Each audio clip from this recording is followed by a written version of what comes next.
안녕하세요, 여러분. 우리가 매일같이 쓰면서도 정작 제대로 다루는 법을 배우지 못한 게 하나 있습니다. 바로 생각입니다.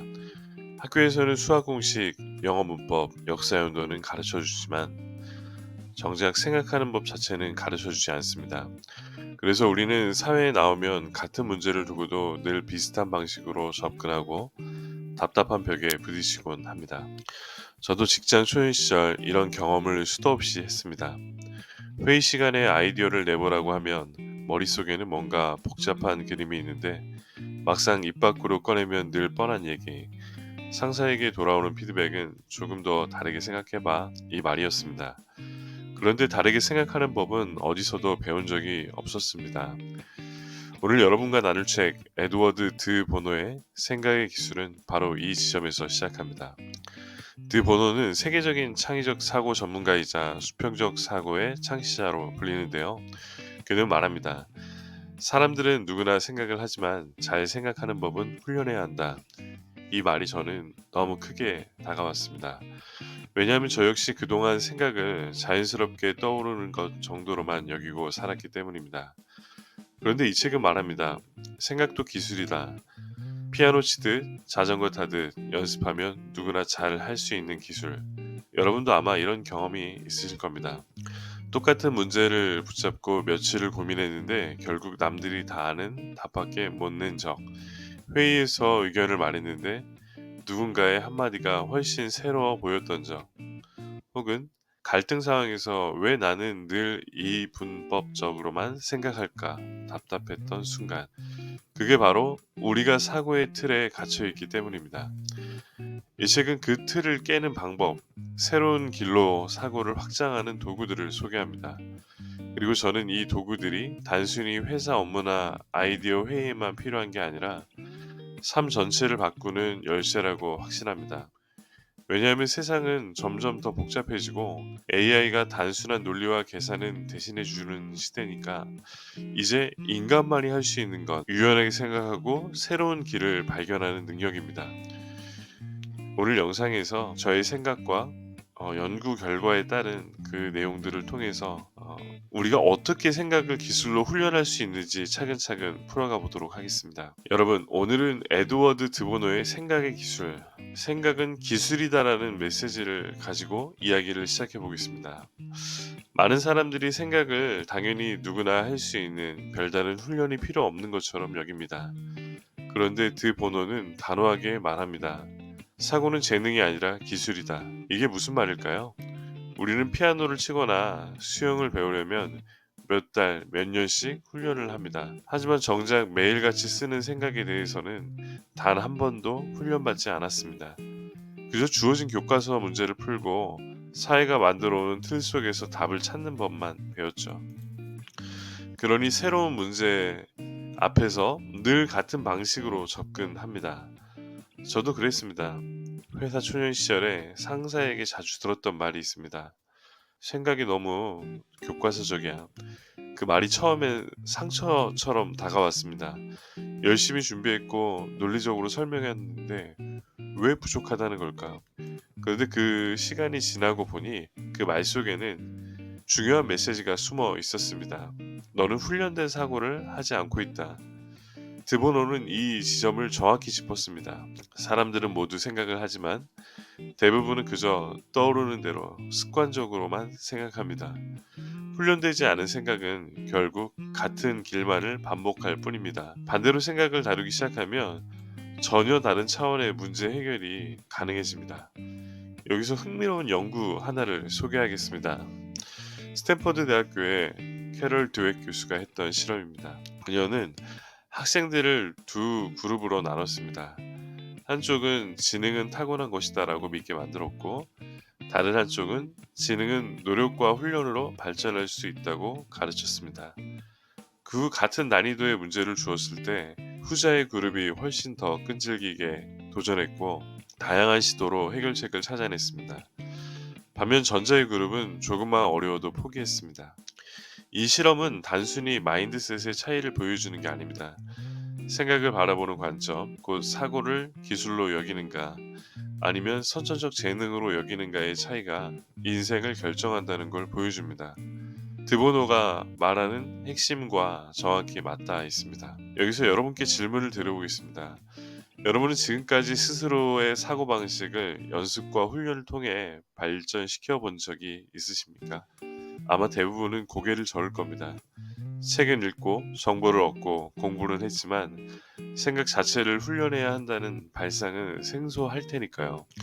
저 역시 한동안은 그랬습니다. 무언가 막히면 나는 원래 창의적이지 않아 라고 단정지었고 새로운 발상을 떠올리지 못하면 자책했습니다. 그런데 어느 순간 깨달았습니다. 창의성은 재능이 아니라 기술이라는 사실을. 그때부터는 아이디어가 안 떠오르면 내 훈련이 부족하구나라고 바라봤습니다. 마음가짐이 바뀌자 실제 행동도 달라졌습니다.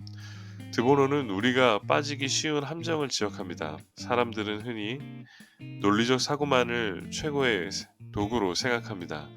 물론 논리는 강력합니다. 하지만 논리적 사고는 이미 있는 길을 더 단단히 다지는 데는 효과적이지만 새로운 길을 열어주지는 못합니다. 수식적 사고는 문제를 깊이 파고드는 데 강하지만 수평적 사고만이 새로운 가능성을 탐색할 수 있습니다. 이 부분을 들으면서 저는 블랙스완의 나심 탈레브가 했던 말들을 떠올리게 되었습니다. 그는 세상을 바꾸는 사건은 늘 예측할 수 없는 기존 논리로는 설명되지 않는 블랙스완에서 나온다고 했습니다. 그러니 기존의 사고만 고집하면 우리는 그 변화를 볼 수조차 없다는 것이죠. 드보노와 탈레브의 메시지는 결국 같은 지점을 가리킵니다. 새로운 사고의 훈련 없이는 변화에 대응할 수 없다. 실제 기업 사례를 보더라도 마찬가지입니다. 과거의 코닥은 필름 시장에서 절대 강자였습니다. 하지만 그들은 사람들이 사진을 디지털로 찍을 리 없어라는 기존의 논리 속에서 안주했습니다. 결과는 다들 아시다시피 몰락이었습니다. 논리적이고 합리적인 판단이 있었지만 새로운 시각을 훈련하지 못했기에 시대 변화를 잡지 못했습니다. 반대로 애플은 어땠을까요? 아이폰을 만들 당시 휴대 시장의 논리는 작고 통화 품질이 좋고 배터리가 오래가는 것이 전부였습니다. 그런데 애플은 전화기는 왜 반드시 버튼이 있어야 하지? 라는 생각을 하게 되었습니다. 기존 논리에서는 말도 안 되는 생각이었지만 수평적 사고를 훈련한 결과 전혀 새로운 시장을 창출했습니다. 이 지점에서 드보노가 강조하는 메시지가 분명해집니다. 사고를 기술로 훈련하지는 않지만 우리는 늘 같은 틀 안에서 맴돌 수밖에 없다. 저는 이 책을 읽고 난 뒤에 일상에서 작은 실험을 시작했습니다. 예를 들어 회의 준비를 할 때 이 안건의 정답은 뭘까? 라는 질문 대신 이 문제를 전혀 다른 관점에서 본다면 어떨까? 라고 묻는 겁니다. 그리고 억지로라도 3가지 이상의 관점을 적어보는 훈련을 했습니다. 처음에는 어색했고 시간 낭비처럼 느껴졌지만 어느 순간부터는 남들이 생각하지 못한 아이디어가 자연스럽게 나오기 시작했습니다. 팀원들 사이에서도 늘 다른 각도로 이렇게 보고 있네요 라는 이야기를 듣게 되었습니다. 여러분도 비슷한 경험이 있을 겁니다. 늘 같은 방식으로 문제를 풀다가도 전혀 다른 각도에서 바라봤을 때 아, 이런 방법도 있네 하고 무릎을 탁 치는 순간, 그게 바로 수평적 사고가 깨어나는 순간입니다. 그리고 이런 순간은 우연이 아니라 훈련을 통해 누구나 만들어낼 수 있습니다. 무엇보다 중요한 건 우리가 이 훈련을 통해 얻게 되는 건 단순히 좋은 아이디어가 아닙니다. 삶을 대하는 태도 자체가 달라진다는 겁니다. 저는 이걸 경험했습니다. 예전엔 갈등 상황에서 늘 누가 옳고 누가 틀렸는지가 그것이 정답인 것 마냥 따졌습니다. 그런데 지금은 혹시 우리가 놓치고 있는 제3의 길은 없을까를 먼저 생각합니다. 이 작은 변화가 관계를 바꾸고 성과를 바꾸고 결국 제 삶 전체를 바꾸고 있습니다. 여러분, 생각은 그냥 떠오르는 게 아니고 생각은 기술입니다. 그리고 그 기술을 훈련하는 순간 우리는 지금까지와는 전혀 다른 차원의 삶을 살 수 있게 됩니다. 우리가 학교에서 배운 사고방식은 대부분 논리적 사고입니다. 논리적 사고는 분명 강력합니다. 문제를 질서 있게 정리하고 맞는 것과 틀린 것을 가려내는 데 뛰어납니다. 하지만 에드워드 드보노는 말합니다. 논리적 사고는 새로운 길을 열지 못한다. 논리는 이미 깔려있는 길을 더 단단히 닦는 데는 탁월하지만 전혀 다른 길을 만드는 데는 무력합니다. 우리가 직장에서 같은 문제를 붙잡고 늘 같은 방식으로 접근하다가 답답함을 느끼는 이유가 바로 여기에 있습니다. 저 역시 그랬습니다. 처음 몇 년 동안은 상사의 지시를 충실히 따르고 보고서를 논리적으로 구성하는 데 집중했습니다. 그런데 이상하게도 결과는 늘 뻔했습니다. 다른 동료와 크게 다르지 않았고 회의에서는 새로운 시각을 제시하기보다는 주어진 틀 안에서 움직였습니다. 그때마다 들었던 피드백은 안전하긴 한데 새로움이 없다.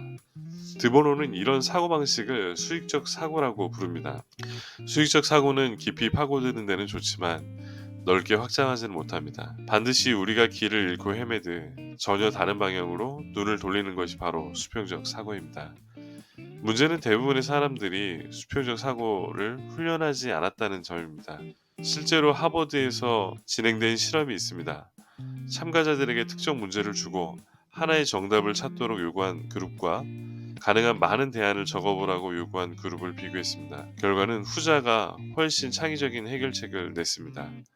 논리적으로 정답을 추적한 그룹은 안전했지만 예상 가능한 답에서 크게 벗어나지 못했습니다. 반대로 대안을 자유롭게 탐색한 그룹은 때로는 엉뚱했지만 전혀 새로운 가능성을 보여주었습니다.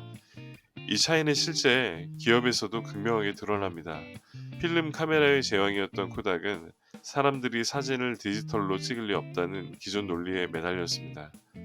그들의 사고는 수직적이었습니다. 반대로 애플은 전화기는 버튼이 있어야 한다는 상식을 깨고 아이폰을 내놓았습니다. 결과는 모두 아는 대로입니다. 저는 이 대목에서 제 경험이 떠올랐습니다. 현장에서 영업 전략을 세울 때 늘 경쟁사와 같은 방식으로 접근했습니다. 가격, 프로모션. 하지만 어느 순간 깨달았습니다. 왜 꼭 경쟁사를 따라가야 하지? 왜 고객을 불러들이는 방법이 요금에만 있어야 하지? 그래서 회의에서 전혀 다른 아이디어를 꺼냈습니다. 다양한 것을 포함하는 형태의 상품이었죠. 처음에는 다들 고개를 갸웃거렸지만 오히려 그 아이디어가 고객 반응을 이끌어냈습니다. 논리를 넘어 다른 길을 상상했을 때 가능했던 성과였습니다. 드보노가 강조한 건 분명합니다. 수직적 사고만으로 우리는 늘 같은 문제를 반복하게 됩니다. 그리고 같은 문제를 반복한다는 건 결국 같은 결과를 반복한다는 뜻입니다. 인생이 지루하고 일이 답답한 이유는 대개 이 패턴 때문입니다. 여러분도 한번 해보시면 알 수 있을 겁니다. 회의 자리에서 혹은 일상에서 스스로 생각이 갇혀 있다고 느낀 순간이 있지 않습니까? 늘 하던 방식, 늘 쓰던 답, 그 안에서 벗어나지 못한 경험 아마 누구나 있을 겁니다. 이 책은 그 순간에 필요한 건 논리의 강화가 아니라 시선을 옆으로 돌리는 용기라고 말합니다. 논리의 틀을 잠시 내려놓고 혹시 다른 각도는 없을까라고 묻는 것. 그것이 수평적 사고의 출발점입니다. 저도 이제 회의에서 한 가지 질문을 습관처럼 던집니다. 만약 우리가 지금까지 해온 방식을 전혀 쓸 수 없다면 어떻게 할 수 있을까? 이 질문 하나만으로도 대화가 달라집니다. 누군가는 처음엔 농담처럼 대답합니다. 하지만 그 농담 속에서 의외의 실마리가 나오기도 합니다. 수익적 사고와 수평적 사고는 둘 다 필요합니다. 하지만 지금 우리의 문제는 수익적 사고에만 치우쳐 있다는 겁니다. 논리는 기존의 길을 다지지만 새로운 길은 수평적 사고에서 나옵니다. 드보노는 이 균형을 깨닫고 훈련하라고 말합니다. 논리적 사고는 필요하지만 그것만으로는 충분하지 않다. 우리가 다른 차원의 삶을 살고 싶다면 반드시 수평적 사고를 훈련해야 한다는 것. 저 역시 그 훈련을 통해 조금씩 변화를 경험하고 있습니다. 예전에 문제를 놓고 답을 찾는데 급급했다면 지금은 문제 자체를 새롭게 정의하는 법을 배우고 있습니다. 그 순간 전혀 다른 길이 열리고 답답했던 일이 의외로 간단하게 풀리기도 합니다. 여러분, 논리는 안전합니다. 하지만 안전만으로는 변화할 수 없습니다. 새로운 길은 늘 옆에 있습니다. 다만 우리가 눈을 옆으로 돌려보지 않았을 뿐입니다. 그리고 그 시선을 바꾸는 순간 우리의 사고는 달라지고 삶 역시 달라집니다. 우리는 문제를 마주하면 먼저 논리적 순서대로 접근합니다. 단계별로 분석하고 원인과 결과를 나누고 가능한 해법을 좁혀갑니다. 수직적 사고, 논리적 사고의 장점입니다. 하지만 드보노는 말합니다. 기존의 길만을 따라가는 사고는 새로운 가능성을 만들 수 없다. 수평적 사고는 기존 논리의 틀을 벗어나 문제를 다른 각도에서 바라보는 사고 방식입니다. 논리적 접근이 깊이를 더하는 것이라면 수평적 사고는 넓이를 더합니다. 새로운 연결을 만들고 예상치 못한 해결책을 찾아냅니다. 저도 초년 시절에는 늘 논리적 사고만 의지했습니다. 업무에서 문제를 풀 때 정답을 맞히는 것처럼 사고했습니다. 하지만 한계에 부딪히는 순간이 많았습니다. 기존 방식으로는 도저히 해결할 수 없는 문제 앞에서 좌절했습니다. 그때 수평적 사고를 훈련해야 한다는 걸 깨달았습니다. 실제로 수평적 사고의 효과는 여러 연구에서 확인됩니다. MIT 미디어 랩에서는 다양한 분야의 사람들이 함께 협업할 때 문제 해결력이 크게 증가한다는 연구를 발표했습니다. 서로 다른 배경과 경험을 가진 사람들이 모이면 기존 논리로는 나오지 않는 새로운 아이디어가 나타난다는 겁니다. 이것이 바로 수평적 사고의 힘입니다. 수평적 사고에는 몇 가지 도구가 있습니다.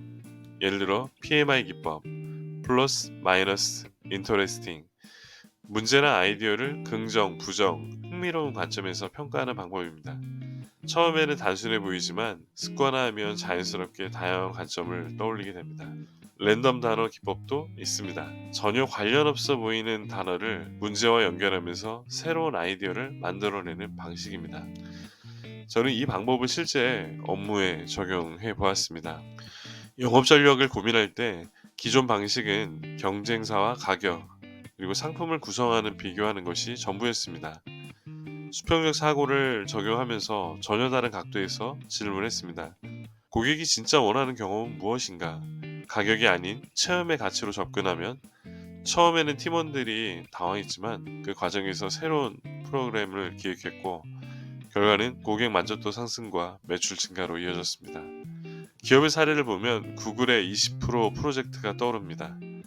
직원들이 평소 업무에 시간 외에 자유롭게 아이디어를 실험하도록 한 이 정책 덕분에 Gmail, 애드센스 같은 혁신적 서비스가 나왔습니다. 기존 논리에 얽매이지 않고 자유로운 사고를 장려했기에 가능한 일이었습니다.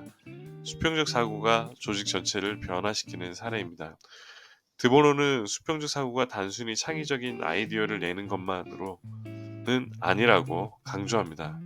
사고의 틀을 전환하는 훈련이며 문제를 새롭게 정의하고 기존에 보지 못했던 길을 발견하게 해주는 기술입니다. 이는 직장뿐만 아니라 일상에서도 마찬가지입니다. 갈등 상황에서 상대의 입장을 다른 각도에서 보는 연습, 혹은 매일 일과를 다른 순서로 진행하며 문제 해결 방식을 바꾸는 것 모두 수평적 사고 훈련이 됩니다. 제 경험을 하나 더 공유하면 회의에서 항상 정형화된 데이터와 숫자를 중심으로 의견을 냈던 시절이 있습니다. 하지만 어느 날 수평적 사고를 의식적으로 적용하며 질문했습니다. 만약 데이터를 무시하고 고객 입장에서 생각한다면 단순한 수치를 분석하던 사고에서 벗어나 고객 경험 중심의 해결책이 나오기 시작했습니다.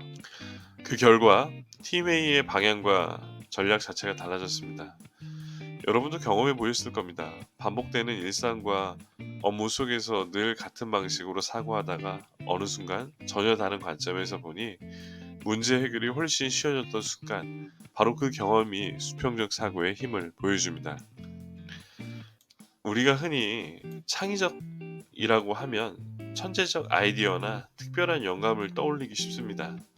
하지만 드보노는 명확하게 말합니다. 창의성은 특출난 재능이 아니라 훈련된 사고에서 나오는 기술입니다. 누구나 훈련할 수 있고 누구에게나 기회가 있습니다. 저도 처음에는 창의적 사고가 선천적인 재능이라고 생각했습니다. 초년 시절 업무를 맡으면 늘 남들이 떠올린 답을 뒤늦게 따라가는 것에 그쳤습니다. 하지만 드보노의 말을 접하고 나서 제 사고방식을 바꾸기로 결심했습니다. 문제를 바라보는 각도를 바꾸고 기존 틀을 일부러 깨는 연습을 시작했습니다. 실제로 창의적 사고는 작은 습관에서부터 시작됩니다. MIT 미디어랩 연구에서는 다양한 배경의 사람들을 모아 문제 해결을 실험을 진행했습니다. 결과는 단순합니다. 서로 다른 경험과 시각을 가진 사람들이 모였을 때 전혀 예상치 못한 해결책이 나왔습니다. 기존 논리와 동일한 그룹에서는 나오지 않던 아이디어였습니다. 이는 드보노가 말하는 수평적 사고와 창의적 문제 해결의 핵심과 정확히 맞닿아 있습니다. 기업 사례도 흥미롭습니다. 다이슨 청소기는 기존 청소기의 문제를 다르게 바라보며 탄생했습니다. 흡입력이 떨어지는 문제를 그냥 개선하려고 한 것이 아니라 구조 자체를 재설계한 것입니다. 기존 틀에 얽매이지 않았기에 가능했습니다.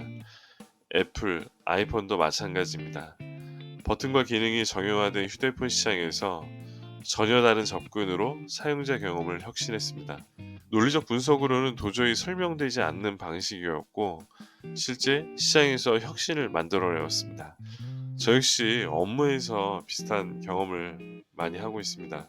저희 회사에서 어떤 전략을 고민할 때 기존의 데이터와 경쟁사 분석으로는 답이 보이지 않았습니다. 그래서 저는 문제를 완전히 다른 관점에서 보기 시작했습니다.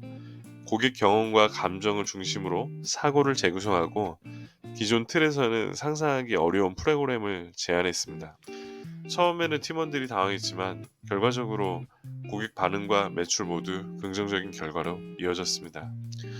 드보노는 창의적 문제 해결이 단순히 참신한 아이디어를 내는 것이 아니라 문제를 재정의하고 새로운 연결을 만드는 훈련이라고 강조합니다.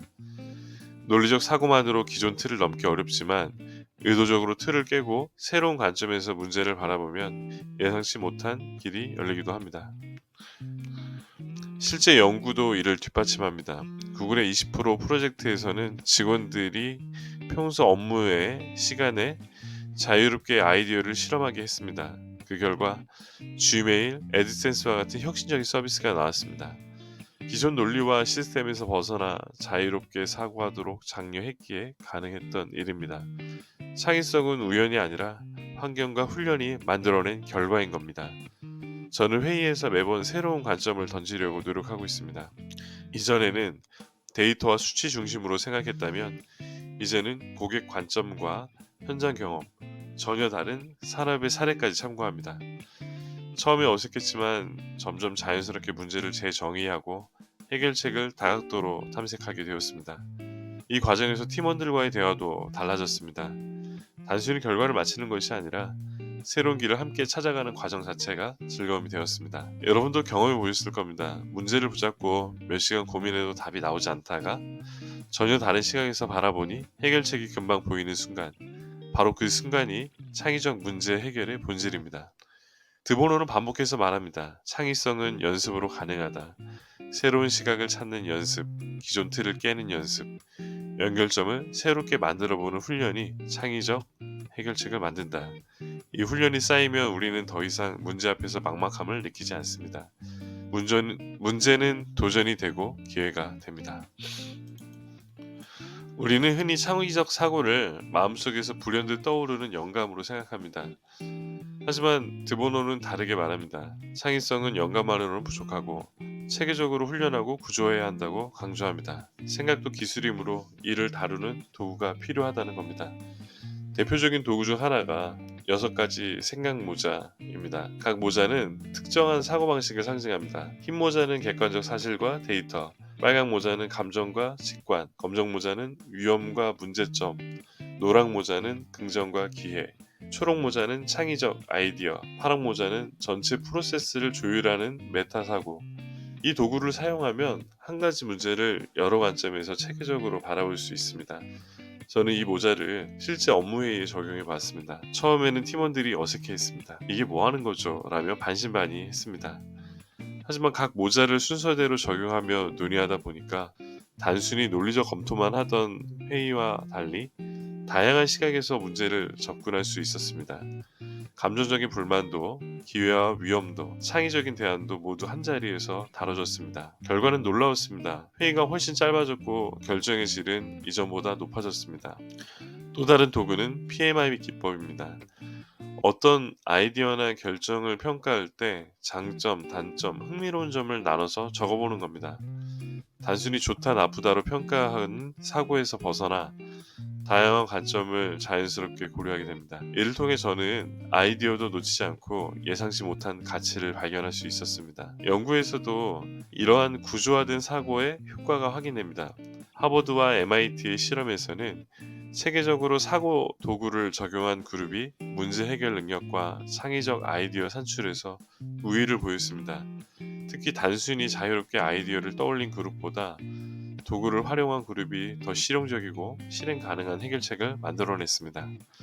단순히 머릿속에서 상상하는 것만으로는 현실 적용이 어렵지만 구조화된 훈련이 이를 가능하게 만든다는 증거입니다. 드보노는 강조합니다. 체계적 사고 도구를 활용하면 창의적 아이디어가 우연이 아니라 일상적 결과로 바뀐다고. 우리는 자연스럽게 생각하지만 생각을 구조화하고 조율하지 않으면 반복적이고 안전한 답만 나오기 쉽습니다. 도구는 그 패턴을 깨고 새로운 길로 안내하는 역할을 합니다. 여러분도 떠올려 보세요. 일상에서 문제를 해결하거나 새로운 기획을 생각할 때 그냥 머릿속에서 떠오르는 생각에 의존한 적이 많지 않나요? 그 결과 늘 비슷한 답과 패턴만 반복되었을 겁니다. 도구를 활용하는 훈련을 하면 생각의 폭과 깊이가 자연스럽게 확장됩니다. 작은 습관의 변화지만 효과는 생각으로 큽니다. 우리는 대부분 매일 같은 사고 패턴 안에서 살아갑니다. 문제를 바라보는 시선, 해결책을 찾는 방식, 의사결정의 기준까지 익숙한 틀 안에서 움직이면 안전하지만 변화나 혁신은 찾아오기 어렵습니다. 드보노는 말합니다. 사고를 기술로 다루려면 습관을 의도적으로 바꿔야 한다. 저도 그랬습니다. 업무를 맡으면 늘 같은 방식으로 문제를 분석했고 늘 같은 해결책을 떠올렸습니다. 익숙함 속에서 안정감을 느꼈지만 결과는 늘 반복적이었습니다. 새로운 결과를 만들어내려면 사고 자체를 바꾸어야 한다는 사실을 깨달았습니다. 실제로 사고 패턴을 바꾸는 연습은 간단하지만 강력합니다. 예를 들어 매일 아침 업무 시작 전 10분 동안 오늘 문제를 바라보는 시선을 완전히 바꾸면 어떤 접근이 가능할까라고 질문하는 겁니다. 처음에는 어색합니다. 그러나 습관화하면 점점 문제를 기존의 틀에서 벗어나 바라보는 힘이 생깁니다. 연구도 이를 뒷받침합니다. 심리학자 카롤 드웩의 연구에 따르면 사람들은 자신의 지능과 능력을 고정된 것으로 믿으며 실패에 민감하고 새로운 시도를 꺼리게 됩니다. 반대로 지능과 능력이 훈련과 경험으로 발전한다고 믿으면 문제를 새롭게 정의하고 다양한 해결책을 시도합니다. 사고 패턴을 바꾸는 훈련이 행동과 성과까지 변화시키는 것입니다. 저는 이 방법을 업무와 일상에 적용했습니다. 회의에서 늘 논리적 검토만 하던 과거에는 한 가지 해결책만 집중하고 대안을 충분히 탐색하지 않았습니다. 하지만 의식적으로 사고 패턴을 바꾸면서 문제를 다른 각도에서 정의하고 여러 아이디어를 검토하기 시작했습니다. 처음에는 어색했지만 점차 자연스럽게 다양한 해결책을 떠올릴 수 있게 되었습니다. 기업 사례에서도 비슷한 변화가 나타납니다. 넷플릭스는 기존 DVD 대여 방식에서 벗어나 스트리밍 서비스를 도입했습니다. 기존 관습에 얽매였다면 불가능했을 선택입니다. 사고 패턴을 바꾸고 기존 틀을 과감히 벗어난 결과 새로운 시장을 창출할 수 있었습니다. 드보노는 사고 패턴의 변화를 단순히 기술 습득이 아니라 문제를 보는 태도의 변화라고 강조합니다. 동일한 상황에서도 문제를 바라보는 관점이 달라지면 해결책도 달라집니다. 일상 속 작은 습관, 반복되는 사고방식을 의식적으로 바꾸는 훈련이 중요합니다. 저의 경험도 마찬가지였습니다. 기존에는 문제가 발생하면 즉시 해결책을 찾으려 급급했습니다. 그러나 사고 패턴을 바꾸고 잠시 멈춰 다른 각도에서 바라보는 습관을 들이자 해결책이 더 명확하고 창의적이 되었습니다. 회의 시간도 줄고 팀원들과의 소통도 효율적이 되었으며 실무 성과 역시 개선되었습니다. 여러분도 일상에서 적용할 수 있습니다. 반복되는 문제에 대해 지금과 완전히 다른 접근을 시도하면 이라는 질문을 던지거나 의도적으로 기존 방식을 거부하고 새로운 방법을 탐색하는 겁니다. 처음에는 불편하고 어렵지만 습관화되면 자연스럽게 사고의 폭이 넓어집니다. 우리는 흔히 변화를 두려워합니다. 익숙한 방식에서 벗어나면 불안하고 새로운 시도를 하면 실패할까 걱정됩니다. 하지만 드보노는 단호하게 말합니다. 성장은 익숙함에서 벗어날 때 시작된다. 사고를 기술로 다루는 사람은 변화를 두려워하지 않고 새로운 가능성을 찾습니다. 저도 그랬습니다. 초기에는 기존 방식에 매달렸고 실패를 피하려고 안전한 선택만 했습니다. 그런데 결과는 늘 반복적이었고 만족스럽지 않았습니다. 변화는 선택이 아니라 필수라는 사실을 깨달았습니다. 문제를 다르게 바라보고 새로운 길을 모색하지 않으면 성장 자체가 멈추게 됩니다. 실제로 사고방식을 바꾸고 훈련한 결과 저희 업무와 삶에는 명확한 변화가 나타났습니다. 영업 전략을 설계할 때 기존 데이터와 경험에만 의존하지 않고 고객 관점과 창의적 접근을 적용했습니다. 처음에는 팀원들이 어색해했지만 점차 아이디어가 현실적 성과로 이어졌습니다. 사고방식을 바꾸는 것만으로도 문제 해결과 성과는 크게 달라졌습니다. 드보노는 수직적 사고와 수평적 사고, 사고 도구, 패턴 변화 등 모든 개념을 연결하며 말합니다. 중요한 것은 단순한 기술 습득이 아니라 사고 자체를 일상의 습관으로 만드는 것입니다. 반복된 훈련 속에서는 우리는 새로운 시각과 해결책을 자연스럽게 떠올릴 수 있게 됩니다. 연구에서도 이를 확인할 수 있습니다. 스탠퍼드 대학의 실험에서 창의적 사고 훈련을 받은 그룹은 기존 논리만 활용한 그룹보다 문제 해결 능력이 높았고 더 다양한 아이디어를 산출했습니다. 중요한 것은 이 그룹이 특별한 재능을 가진 것이 아니라 사고방식을 훈련하고 습관했다는 점입니다. 창의성은 우연이 아니라 훈련의 결과인 것입니다. 저는 회의에서 항상 한 가지 질문을 던집니다.